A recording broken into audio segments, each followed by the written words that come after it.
bakunzi muteze amatwi Kamera Gospel TV Show, turasuhuje muri gitondo tubifuza umugisha w'Imana kuri iki cyumweru. Turashima Imana ku bwanyu, turashima kuko mukumye kudukurikira, kandi turashimira kuko umugisha muduhesha. Imana duhana umugisha. Muri kumwe na Bosco, turi ku munsi wa 22 twiga igitabo cy'ubuzima bufite intego. Tugeze ku ntego cyangwa ku ngingo ya gatatu y'iki gitabo. Reka dusengane Imana, hanyuma dusome mu izina rya Yesu. Imana igira neza, Imana ikomeye, kandi Imana ishobora byose, twaye icyubahiro. Uri mwiza kuri twe, wabaye mwiza, twarakubonye. Turimo turasoza umwaka, twinjira ku mpera z'umwaka. Tugeze ku munsi wa 22, turi mu minsi 18 kugira ngo turangize igitabo. Urugendo n'abanye natwe rutugejeje aha. Uyu munsi ushimirwe. Urakoze ko dushobora kugikora kuva ku munsi wa mbere kuri uyu munsi. Urakoze ko arabo cyafashije, cyongeye kubaka mu buzima bwabo, n'ubu kiracyakomeza. Ushimwe. Urakoze ku bw'uyu mugoroba w'igitondo, izanye ku izina rya Yesu. Amen. Waremewe gusa na Kristo, niko iyi ngingo ya gatatu cyangwa se intego ya gatatu ivuga. Mureke imizi yanyu ishorere muri Kristo, muvome muri we ibibatunga, mukomeze gukurira muri we, umwami wacu, mukomerere muri we kandi mugire imbaraga nyinshi. Ibyo tubibona mu rwandiko Pawulo yandikiye Abakolosayi igice cya 2 umurongo wa 7. Reka dusome kuri munsi wa 22 bavuga ngo waremewe gusa na Kristo. Imana yari izi neza ibyo ikora kuva mu itangiriro. Yagennye kuva kera gushushanya ubuzima bw'abayikunda bugasa n'ubuzima bw'umwana wayo. Muri we nimo tubona ishusho y'ubuntu ya mbere, kandi ari nayo Imana yifuza ko tugira. Ayo magambo tubona mu rwandiko Pawulo yandikiye Abaroma igice cya 8:29. Iyo turebye iwabo, iyo turebye uwo mwana, tubona umugambi w'Imana yari ifite irema buri kintu. Ayo magambo tubona mu rwandiko Pawulo yandikiye Abakolosayi ibice byaho igice cya 2 umurongo wa 15. Waremewe guhinduka ugasa na Kristo kuva itangiriro. Umugambi w'Imana wari uwo mu gushushanya n'umwana wayo Yesu Kristo. Icyo nicyo waremewe, kandi niyo ntego ya gatatu y'ubuzima bwawe. Uwo mugambi Imana yawuhishuye mu gihe cyo kurema ibiriho. Imana iravuga ati turimo umuntu agira ishusho nk'iyacu, ase natwe. Mu byaremwe byose byo mu isi, umuntu wenyine niwe waremwe mu ishusho y'Imana. Uwo niwo mugisha ukomeye cyane, kandi biduha icyubahiro. Ntabwo tuzi neza uko dusa n'Imana bivuga, ariko mu buryo busesuye uko dusa nayo nicyo bisobanura. Ariko hari bimwe tuzi nk'Imana, turi ibiremwa bifite umwuka, kandi imyuka yacu ntishobora gupfa, kuko n'Imana yacu idapfa, kandi izahoraho na nyuma yo gupfa kw'imibiri yacu. Turi ibiremwa bifite ubwenge, kuko dushobora gutekereza, tukajya impaka, tugakemura ibibazo nk'uko Imana ibigenza. Dushobora kugirana ubusabane n'abandi, kuko dushobora gukunda no gukundwa, kandi tugira umutimanama udutera gukora neza, tukamenya gutandukanya ikibi n'icyiza. Ibyo bigatuma tuzahagarara imbere y'intebe y'urubanza y'Imana. Bibiliya ivuga ko abantu bose atari abizeye gusa bafite igice cy'iyo shusho y'Imana. Niyo mpamvu kwica no gukuramo inda ari icyaha. Ariko iyo shusho y'Imana ntiyuzuye, kandi yarangiritse ndetse itakaza isura kubera icyaha. Bityo Imana yohereza Yesu Kristo mu isi kugira ngo ayisubirane ya shusho y'Imana twe twari twaratakaje. Kugira ishusho y'Imana rero ugasa nayo bivuga iki? Bivuga gusa na Kristo Yesu. Bibiliya iravuga ngo Yesu niwe shusho y'Imana, niwe shusho iboneka y'Imana itaboneka. Imana itaboneka tuyibona muri shusho ya Yesu wabonetse mwana mwese. Siyo shusho y'Imana, siyo shusho ya kamere yayo. Abantu bakoresha kenshi umugani ngo imfura na se barangana, bashaka kwerekana ko n'umwana asa na se. Iyo abantu bavuze ko abana banjye basa nanjye, biranezeza cyane. Imana nayo ishaka ko abana bayo bagira ishusho nk'yayo, bagasa nayo. Bibiliya iravuga ngo mwaremewe gusa n'Imana kuko gukiranuka no kwera mu kuri. Reka mbivuge byeruye, ntuzigera uba Imana, kandi nabwo nta nubwo uzigera uba akamana gato. Icyo kinyoma cyubakiye mu kubwirasi niwo mutego wa mbere Satani yateze abantu, Satani yasezeranije Adamu na Eva ko nibumvira inama ye bazasa nk'Imana. Hari amadini menshi y'inzaduka n'ibitekerezo by'abahanga bakurikiza ibyitwa New Age akomeza kwigisha icyo kinyoma ko turi Imana kandi ko dushobora kuba utumana. Icyo cyifuzo cyo kuba Imana kigaragaza mu bundi buryo igihe cyose tugerageza kugenga ibiba mu buzima bwacu, ibizatubaho cyangwa abantu badukikije. Ariko kuko twe turi ibiremwa, nta na rimwe duhinduka Imana, umuremyi wacu. Imana ntabwo yigeze igusaba kuba Imana, igusaba kugira kamere y'Imana, kugendera mu buryo ishyira imbere imyitwarire na kamere yayo. Bibiliya iravuga ngo muhinduke bashya, mugire ubuzima buremwe n'Imana, ubuzima buhindutse buvuye mu mutima kandi bugaragarira mu myitwarire yanyu, uko Imana igenda yishushanya muri mwe. Intego nkuru y'Imana ku buzima bwawe ku isi ntabwo ari kubaho neza udamaraye, ni ukugenda uhinduka mushya muri kamere yawe. Imana ishaka ko ukura mu mwuka ukageza ubwo usa na Kristo. Gusa na Kristo ntabwo bivuga ko kureka kuba uwo uriwe cyangwa guhinduka igishushushungwe kitagira ubwenge. Imana yakuremye mu buryo bwihariye, niyo mpamvu idashaka kukwambura kuba wowe uriwe gusa. Gusa na Kristo ni uguhinduka kamere yawe, ntabwo ari ukukwambura kuba uwo uriwe.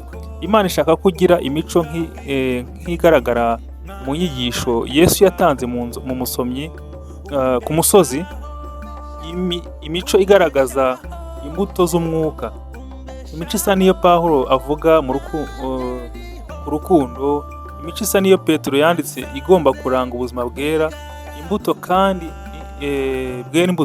kandi bukungura ubwami bw'Imana. Igihe cyose uzaba wibagiwe ko guhindura imico yawe biri mu migambi y'Imana, uzajya urakazwa n'ibikubaho mu buzima. Uzajya uhora wibaza ngo kuki ibi byambayeho, kuki ndi muri ibi bihe bikomeye bitya. Kimwe mu bisubizo ni uko ubuzima bugomba gukomera. Icyo nicyo kiduha gukura. Ibyo nibyo bihora bitwibutsa ko isi atari ijuru.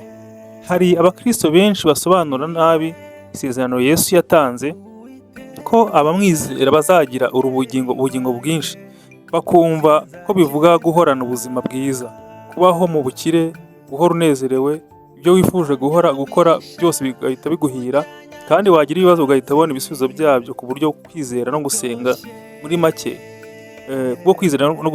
make. Bene abo bahora bategereje ko ubuzima bwa gikristo buba idembe gusa. Abo baba bibwira ko bari mu ijuru bakiri ku isi. Bene iyo mitekerereze yo kwikunda ifata Imana nk'umupfumu ubereyeho kubafasha gusohoza ibyifuzo byabo byo kwikunda. Ariko Imana ntabwo ari umugaragu wawe, kandi niwishyiramo ko ubuzima bugomba koroha gusa, kizavamo nuko uzacika intege cyangwa se kubaho uhakana ibyo ubona buri munsi. Ntuzigere wibagirwa ko ubuzima butashyiriweho wowe, ubereyeho gusohoza umugambi w'Imana, ntabwo ubuzima bubereyeho gusohoza iyawe migambi. Kuko Imana yaguha ijuru ni mu isi, kandi yarateganirije kuri ko ugeze mu buzima bw'iteka. Imana yaduhaye igihe tumara mu isi ngo kibe igihe cyo gutunganya no kunezeza no gukomeza imico yacu, bityo twitegure kuzaba mu ijuru. Umwuka w'Imana akorera muri wowe. Ni umwuka wera ukora umurimo wo guhindura ugasa na Kristo. Bibiliya iravuga ngo uko umwuka w'Umwami Imana akorera muri twe, tugenda duhinduranwa tukarushaho gusa nawe, tukarushaho kugaragaza ubwiza bwe. Uko tugenda duhinduka rero tugasa na Kristo, nibwo byitwa kwezwa. Kandi iyo niyo ntego ya gatatu y'ubuzima bwawe. Ntabwo ushobora kwiremamwo umutima wa Kristo kubw'imbaraga zawe. Ingamba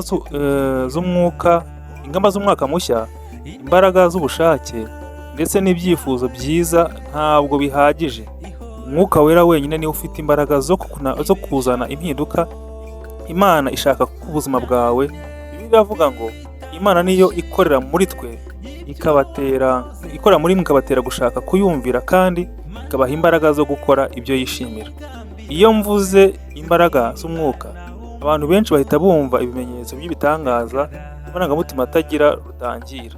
Nyamara kenshi imbaraga z'umwuka zigaragarira muri wowe mu buryo butuje, bugaragara cyane mu buryo rimwe na rimwe utamenya cyangwa ngo unabyiyumvemo. Kenshi umwuka adukoraho mu ijwi ryongorera ry'ituza. Ntabwo gusa na Kristo bizanwa no kumwigana, ahubwo biva mu kureka akaduturamo. Tubigeraho turetse Kristo. Biboneka mu buryo tubihitamo buri munsi. Iyo duhitamo gukora ibikwiriye mu byo tunyuramo byose, maze tukizera umwuka w'Imana ko aduha imbaraga, urukundo, kwizera n'ubwenge bwo kubikora. Kuko umwuka w'Imana atura muri twe, ibyo byose dushobora kubihabwa iyo tubisabye. Tugomba gufatanya umurimo w'umwuka. Hari ihame ry'ingenzi tubona rigenda rigaruka muri Bibiliya: umwuka wera atanga imbaraga iteka ryose. Iyo uteye intambwe imwe yo kwizera, igihe Yosuwa yari ahanganye n'inzitizi badashobora kwambuka amazi ya Yorodani, yari yuzuye akarenga inkombe, yacitsemo kabiri ubwo abayobozi bakandagije ibirenge mu mugezi uhorera wo kumvira no kwizera. Kumvira n'urufunguzo rw'imbaraga z'Imana. Imana irabanza igatekereza ko ugira icyo ukora. Ntugategereze kubanza kwiyumvamo imbaraga cyangwa ubugabo. Utambuke muri izo ntege nke zawe, ukore ibikwiriye nubwo wumva ufite ubwoba no guhinda umushyitsi. Uko niko uzakorana n'umwuka, kandi uko niko kamere yawe izahinduka. Bibiliya igereranya gukora mu mwuka nk'urubuto cyangwa se inzu yubakwa inzu yubakwa cyangwa se umwana ukura. Buri kimwe muri ibyo bigereranyo bisaba uruhare rw'umuntu. Imbuto zigomba guterwa no guhingirwa kugira ngo zimere. Inzu zigomba kubakwa, ntabwo ubyuka ngo usange zihagaze. Kandi abana bagomba kurya bagakora imyitozo kugira ngo bakure. Ntabwo agakiza kawe kadasaba cyangwa se kadasaba ko ugashyiramo imbaraga. Gukura mu mwuka byo bisaba uruhare rwawe. Inshuro zigera ku 8 mu Isezerano Rishya ritubwira ngo tugire umwete mu gukura kwacu kugira ngo duse na Yesu. Ntabwo uzicara gusa ngo umunsi umwe nubyuka usange byakubayeho. Pawulo asobanura neza mu rwandiko rwandikiye Abefeso 22-24 mu inshingano zacu 3 ni ugukura tugasa na Kristo. Iya mbere ni uko tugomba guhitamo kureka imigendere yacu ya kera. Imyitwarire yose ijyanye n'uwo muntu wa kera igomba kutuvamo. Ni mibi bisayishije tuyiyambure. Icya kabiri, tugomba guhindura uburyo dutekereza. Mureke umwuka ahindura uburyo bwanyu bwo gutekereza. Biravuga ngo duhinduka bashya iyo tugize imitima mishya. Ijambo ry'Ikigiriki metamorphosis cyangwa se metamorphosis bakoresha bavuga guhinduka mu rwandiko rw'Abaroma 12:2 n'Abakorinto 2:3-18 niryo uyu munsi rikoreshwa bavuga guhinduka kw'ikinyabwoya iyo gihindutse inyugunyugu. Ni igishushanyo cyiza cy'ibitubaho mu mwuka. Iyo twemereye Imana ikayobora ibitekerezo byacu, guhinduka bivuye mu mutima imbere, tugahinduka beza kurushaho, kandi tukagira umudendezo wo kuguruka tugatumbagira mu birere bishya. Icya gatatu, tugomba kwambara kamere ya Kristo, tukakira imico mishya iva ku Mana. Kamere yawe ni igiteranyo cy'ibyo wamenyereye gukora buri munsi n'uburyo witwara ubusanzwe. Biravuga ngo mwambare umuntu mushya waremewe gusa n'Imana kubwo gukiranuka no kwemera bijyanye n'ukuri cyangwa se bizanye n'ukuri. Imana iduha isura nshya ikoresha ijambo ryayo. Abantu n'ibyo banyuramo, ibyo ukora ari bitatu ni ngombwa ko ni kugira ngo dukure muri kamere yacu. Ijambo ry'Imana riduha ukuri dukeneye ngo dukure. Abantu b'Imana bakaduha inkunga dukeneye ngo dukure. Ibyo tunyuramo ni ubuzima butaduha ibituzengurutse uburyo tunyuramo ubuzima bikaduha bituzengurutse, bituma twimenyereza gusa na Kristo. Niwiga kandi ugashyira mu bikorwa ijambo ry'Imana, ukagirana ubusabane n'abandi bizeye, ukagira kwizera Imana mu bibazo byawe bikomeye, ndakwizeza ko uzahinduka ukarushaho gusa na Kristo. Tuzareba buri kimwe muri ibyo bice bikurikira.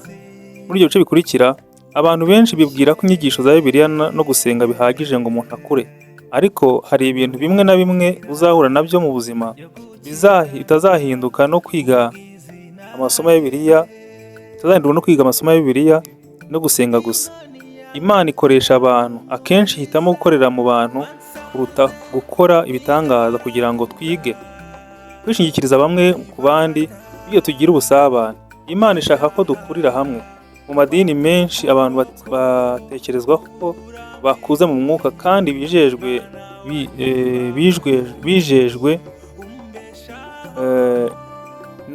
cyangwa se bizewe, nabo baritaruye abandi bakibera mu bigo byubatse kure mu misozi ngo batanduzwa no guhura n'abandi bantu. Ariko ibyo ni ukumva nabi bukabije. Gukura mu mwuka ntabwo ari urugendo rwa nyamwigendaho. Umuntu akura ku giti cye ngo ntushobora gukura ngo use na Kristo uri wenyine. Ugomba kuba hamwe n'abandi bantu kandi ugasabana nabo. Ukenera kuba mu itorero n'abaturanyi ugasabana nabo. Ukenera kuba mu itorero n'abaturanyi. Kuki? Kuko gukura mu mwuka ari ukwiga gukunda nk'uko Yesu yakundaga. Bityo gukura mu mwuka ntabwo ari ikintu cyiza ngo ako kanya ngo cyikore. Dukura buhoro buhoro, intambwe ku ntambwe, kandi bizatwara ubuzima bwose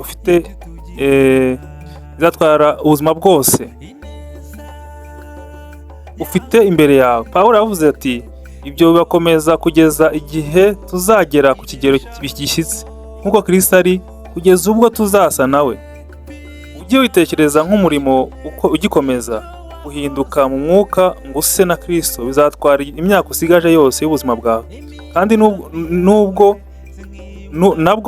ntabwo uri umurimo uzarangira ukiri hano mu isi.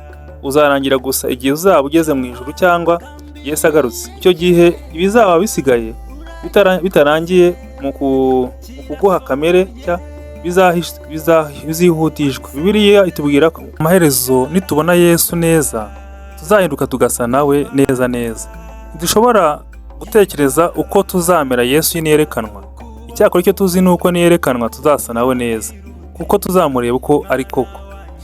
Imyumvire rero imeze gutya myinshi y'ubuzima bwa Gikristo biba mu kwirengagiza iri hame ko Imana yitaye cyane ku kuba kamere yawe kuruta ikindi cyose. Kenshi turahangayika iyo Imana isa naho ititaye ku bintu bimwe na bimwe, nko kwibaza ngo ni uwuhe murimo nakwiye gukora, cyangwa se mu by'ukuri hari imirimo myinshi ushobora gukora kandi bikaba ari mu bushake bw'Imana ku buzima bwawe. Icyo Imana ishaka kuruta ibindi kuri wowe ni uko ubikora byose kubw'uguhesha icyubahiro Kristo. Imana yita cyane ku byo uri gukora, yita cyane ku cyo uri cyo kuruta icyo urimo gukora. Turi abantu, ntituri ibikorwa. Imana yitaye cyane kuri kamere yawe kuruta umurimo wawe, kuko umutima wawe izawujyana mu buzima buhoraho, ariko umurimo ukora ntabwo izawujyana. Bibiliya yatubwira ngo ntimumenyere aho muri ngo mwishushanye naho ko mutabitekerejeho, ahubwo mutumbire Imana, nibwo muzahinduka bivuye ku mutima, aho kugendera mu mico y'ababakikije igenda ibagaragura hasi ku rugero rwayo rurangwa n'ubwana mu myitwarire. Imana izabahindura igaragaza ibyiza biri muri mwe, ibahe gukura kweruye. Ugomba kwiyemeza kugenda mu buryo butunganye n'imico yaho uri, kugira ngo ushobore n'uburyo bunyuranye n'imico yaho uri, kugira ngo ushobore gutumbira gusa na Kristo. Naho ubundi hari izindi mbaraga zo kugendera mu urungano, ababyeyi, aho mukorana n'imyitwarire yabo, aho uri nabyo bakagerageza kuguha isura yabyo. Ikibabaje ni uko iyo usomye ibitabo byinshi by'abakristo usanga abizera benshi barataye umuco wo kuberaho gusohoza umugambi mukuru w'Imana. ahubwo bagashishikarira cyangwa gusohoza imigambi yabo no kwishakira umutuzo mu mutima. Ibyo rero no kwirebaho ntabwo ari ugukurura nk'umwigisha, ntabwo ari ugukura nk'umwigisha. Ntabwo Yesu yapfiriye ku musaraba ngo tubone uko tuberaho mu buzima bwacu bwiza butagira ikibuhungabanya. Umugambi wari urenze aho, ashaka kuduhindura tugasa nawe mbere y'uko atujyana mu ijuru. Uwo ni wo mugisha wacu kuruta iyindi. Niyo nshingano y'aka kanya natwe dufite, niyo ntego y'iherezo ry'ubuzima bwacu. Rero turibaza kuri uyu munsi 22 ngo Mana, ibi dukora, ibi tubayemo, ese birahesha icyubahiro Kristo nk'umwami n'umukiza w'ubuzima bwacu? Uko umwuka w'umwami akorera muri twe, tugenda turushaho gusa nawe kandi twarushaho kugaragaza ubwiza bwe. Amagambo tubona mu Rwanda Pawulo yandikiye Abaroma rwa 2:18. Ni kangahe cyangwa ni mu kahe gace k'ubuzima bwawe ukwiriye gusaba imbaraga z'umwuka kugira ngo gahinduke kurusha gusa na Kristo?